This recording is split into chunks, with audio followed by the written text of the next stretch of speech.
Am I the a-hole for sabotaging my family's business after they betrayed me? I, 32 female, have been working at my dad's car repair shop for 17 years, since I was 15. Out of 4 siblings, I was the only one left after 2 of my sisters tragically died in a crash a few years ago. My middle sister got married 2 years ago, had a son, and now they're expecting a daughter. Ever since I can remember, the shop was supposed to be mine. For years, I practically ran it while my dad just played the public face. Then, 4 months ago, during my dad's 60th birthday party, he dropped the bomb. He announced he was retiring and handing the business not to me, but to my brother-in-law, who has never worked a day in the shop and has no clue how it runs. He had the audacity to tell me to show this guy everything I knew. I asked about my share, and he said nothing. His reasoning? My brother-in-law has a family, and my dad wanted his daughter secure. Meanwhile, I got demoted to head mechanic with a $15,000 pay cut, even though I'd been basically running the shop for years. I lost it, yelled at him, called him a liar, and he just told me to shut up.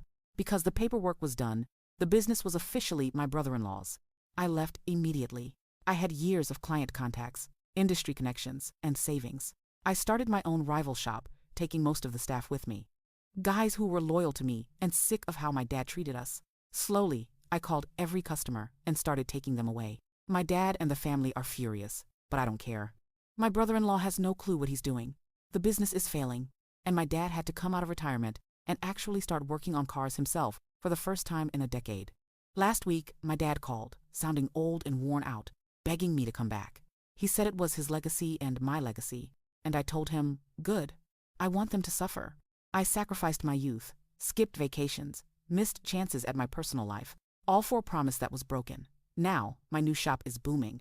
We're turning away customers most days because we're so busy. Part of me feels guilty because I remember watching my dad build that shop from scratch, how he poured his life into it. But I immediately remember the betrayal.